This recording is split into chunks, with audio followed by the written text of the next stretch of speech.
Doctor Shahid Hasan Siddiqui साहब और मुजम्मिल असलम साहब, आप दोनों का बहुत शुक्रिया ज्वाइन करने के लिए। सबसे पहले डॉक्टर साहब आपकी तरफ आना चाहूँगी। सर, पाकिस्तान में जो अशे खुरानोश की कीमतें हैं उसमें इजाफे की वजूहत आपको क्या नज़र आती हैं? और हर बंदा ये पूछ रहा है कि जी हुकूमत से क्यों नहीं कंट्रोल हो रही आखिर ये चीज़ जिसका नाम है महंगाई। देखिए, जनवरी 2021 में पाकिस्तान में महंगाई थी वो 5.7% थी, जो मेरे ख्याल से मुनासिब थी। उसके बाद हुकूमत ने बिजली के नर्ख बढ़ाए, IMF के दबाव पे कह लें या टैक्सों की चोरी बढ़ गई इसलिए की है। और उसके साथ ही हमने देखा कि मुनाफाखोरी और ज़ख़ीरा अंदोज़ी का जो है रुझान बढ़ा और वफाकी हुकूमत, सूबाई हुकूमत और लोकल गवर्नमेंट जो है वो उसको बैड गवर्नेंस कह लें या उनका इन्फ्लुएंस कह लें, उस पर नाकाम रही कंट्रोल करते में। नतीजतन जो है वो बड़ी महंगाई। तो एक तरफ तो हमारे इनडायरेक्ट टैक्सेस ज़्यादा हैं, ये तो है ही, आपको पता है। फिर उसके साथ हमने ये भी देखा कि जो हमारे रुपए की कदर 124 रुपये थी जब प्राइम मिनिस्टर इमरान खान साहब ने हल्फ उठाया था, अब ये 153 154 पर आ गई है। बिजली, पेट्रोल, गैस के नर्ख तो बढ़ ही रहे थे, इनडायरेक्ट टैक्सेस बढ़े। तो ये जो खराबियाँ थी, तो कुछ उसको आप कह लीजिए IMF का दबाव कह लीजिए, या चूंकि 10 नुकाती हिकमत अमली थी, बड़ी वाज़ेह थी प्राइम मिनिस्टर इमरान खान की, जो कि 100% गारंटी कर रहे थे कि पाकिस्तान में ग्रोथ ज़्यादा होगी और अफरात ज़र कम रहेगा। वो दो सिर्फ थे, एक टैक्सों के शोबे में जो उन्होंने कहा था कि मैं 100 दिन के अंदर नाफिज कर दूंगा, अदल पर मबनी टैक्सेशन पॉलिसी वो नहीं हुई। और दूसरा तवानाई के शोबे में उन्होंने कहा था कि हम उन वजूहात को दूर करेंगे जिसकी वजह से जो है सर्कुलर डेट होता है, बढ़ता है, लेकिन वो 1200 से 2400 अरब हो गया। वो वजूहात दूर नहीं कर सके, ना लाइन लॉसेस कम हुए और जो है वो जो है रेट्स बढ़ते रहे। तो ये तमाम बुनियादी वजूहात थी जिसकी वजह से, और वो हमने डाला IMF के खाते में। तो IMF तो ये कहता है कि आप अपना बजट खसारा कंट्रोल करें। तो अगर आप अपने टैक्सों की चोरी रोक लेते हैं और जो है डायरेक्ट टैक्सेस बढ़ाते हैं तो वो आपको दबाव नहीं देते। लेकिन जब आप ये कहते हैं हम हर किस्म की आमदनी पे टैक्स नहीं लगा सकते, या जो एक टैक्स एमनेस्टी स्कीम आई थी उसमें 2019 में उस पर कानून बन गया था, और वो ये था कि जो लोग उससे फ़ायदा नहीं उठाएंगे और उनके असासे पाकिस्तान में है, उसकी लिस्ट हुकूमत ने कहा था हमारे पास मौजूद है। उससे तकरीबन 900 अरब रुपया कानून के तहत मिल सकता था, लेकिन वहाँ फिर माफिया या ताकतवर तबकों का दबाव आड़े आया और वो जो कानूनी रिक्वायरमेंट थी वो नहीं की, और वो 900 अरब रुपये की जो रिकवरी हो सकती थी वो नहीं की, और उसका बर्डन डाल दिया, पेट्रोलियम लेवी बढ़ा दी, बिजली के नर्ख बढ़ा दिए, इनडायरेक्ट टैक्सेस लगा दिए। तो ये जो पॉलिसी है माफिया को जो है खुश करने की, और अभी आप ट्रांसपेरेंसी इंटरनेशनल की रिपोर्ट से मैं आपको इख्तिसार बताऊं उन्होंने क्या कहा है कि वबा के दौरान भी, जब ये एपिडेमिक हो रही है, उस दौरान भी जिन लोग जो हाकिम हैं या जिनके पास खजाने की चाबी है, उन्होंने ताकतवर तबकों के और अपने मुफाद में फैसले किए, ना कि वबा के मुतासरीन में। तो ये चीज़ हमें नज़र आ रही है कि सियासत में पैसा भी आ गया और माफिया या अशराफिया कह लें वो इतने ताकतवर हो गए कि हुकूमत भी मुख्तलिफ वजूहात की बिना पर, जो कि वो पार्लियामेंट में भी मौजूद है, काबीना में भी, वो उन्होंने वो रिस्क नहीं लिया और बर्डन आवाम पर डाल दिया, जिससे ग्रोथ रेट हमारा जो है वो स्लो हो गया, गुर्बत बढ़ गई, बेरोजगारी बढ़ गई, महंगाई बढ़ गई, कर्जों का बोझ बढ़ गया। और सबसे बड़ी जो खराबी आई वो ये आई कि 2018 का जो साल था उसमें मजमूई बैरूनी सरमायाकारी आई थी 5 अरब डॉलर एक साल में। इसके हुकूमत के 2 साल और 9 महीने में जो बैरूनी सरमायाकारी मजमूई आई है वो आई है 3 अरब डॉलर। इसका मतलब ये 11 अरब डॉलर का झटका बैरूनी सरमायाकारी में लग गया। ये तो अल्लाह का शुक्र है कि रेमिटेंसेस में ज़बरदस्त इजाफा हो गया, कुछ 7 अरब डॉलर का 20 से 27 अरब डॉलर हो गए, उसने कुछ आंसू हमारे पोंछ लिए। दूसरा ये था कि बड़े पैमाने पर हम कर्जे लिए और कोविड-19 की वजह से हमें बाहर से कर्जे भी मिले। IMF ने 1.4 अरब डॉलर दे दिया, अभी हमने 2.5 अरब डॉलर जो है वो बॉन्ड्स महंगी शरह सूद पे दिए हैं। इसी तरह से G20 ने कहा जी आप अपने कर्जे डेफर कर दें।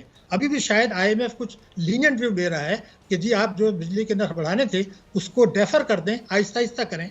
उसके नतीजे में प्रॉब्लम्स डेफर तो हो जाएंगी, लेकिन मईशत को मजबूत बुनियादों पर जो इस्तेमाल करना था वो शायद मुमकिन नहीं हो सकेगा। और यही है कि स्ट्रक्चरल इस्लाहात अगर कर लें तवानाई के शोबे में और टैक्सों के शोबे में, जिसका वायदा जो है इलेक्शन से 4 हफ्ते पहले किया था 10 नुकाती, तो मैं ये समझता हूँ कि 6 महीने में हमारी मईशत में बेहतरी नज़र आ जाएगी।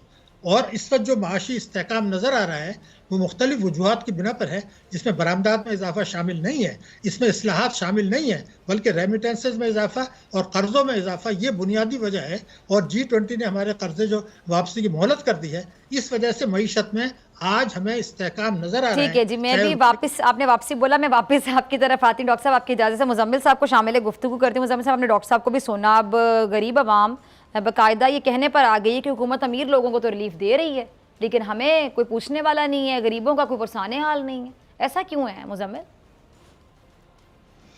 देखिए, बात यह है कि मैंने काफ़ी पिछले 8-10 दिन में जो है सोचा कि ऐसा क्या गलत हो रहा है। हुकूमत की विल भी है, हुकूमत भी चाहती है कि चीज़ें बेहतर हो जाएं, क्योंकि उनको कोई नफलों का सवाब नहीं है कि महंगाई करके जो है उसका जो है वो आवाम से बदवाएं ले या ले।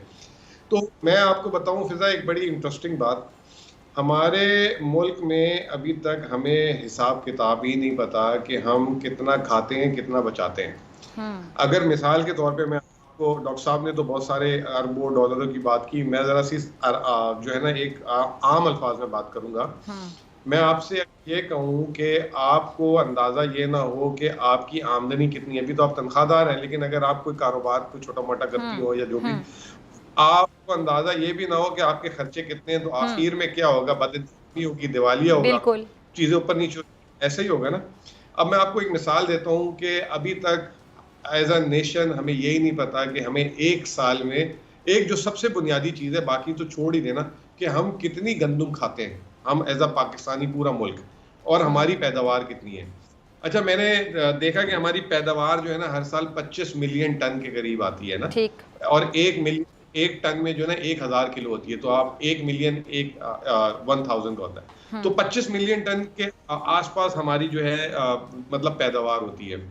तो अभी परसों प्राइम मिनिस्टर हाउस में या वजीर खजाना ने एक मीटिंग की, तो ये जो सूबाई जो गंदम की रिपोर्ट देते हैं, उन्होंने बता दिया कि जी पाकिस्तान की जो खुराक है यानी कि जरूरत है वो 29 मिलियन टन है। ठीक है।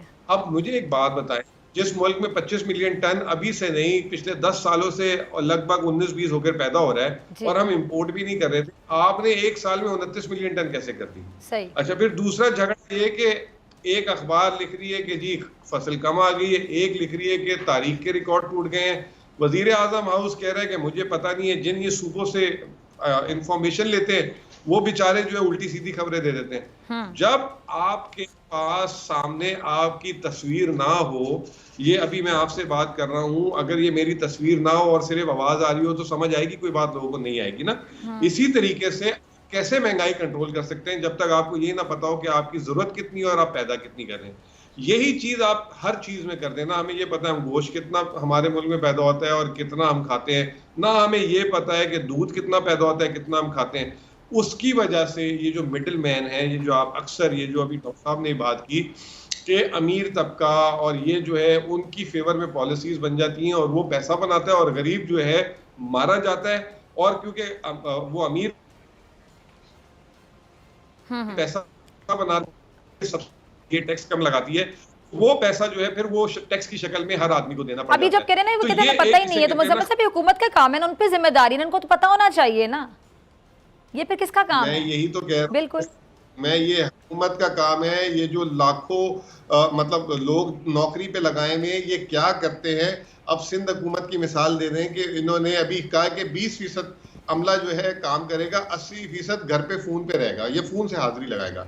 आपको पता है 500 अरब रुपए के लगभग तनख्वाहें जाती हैं साल की। अगर ये 500 अरब रुपए की तनख्वाहें लेने वाले अमला को यही नहीं पता कि उनके सूबे में कितनी पैदावार होती है। आपको याद होगा पिछले साल जब कोविड का वो इंसिडेंस हुआ था, तो इनको यही नहीं पता था कि सूबे की जिम्मेदारी होती है कि कितने लोग बेरोजगार हो जाएंगे, कितने लोगों को किस तरह रिलीफ देना, इनका डाटा ही नहीं था। सही। तो ये इतनी तनख्वाहें और ये जो इतने लोग हैं, अगर इनको ये हिसाब किताब बनाना नहीं आता। सब्सक्राइब करें और बेल दबाएं ताकि कोई खबर रह न जाए।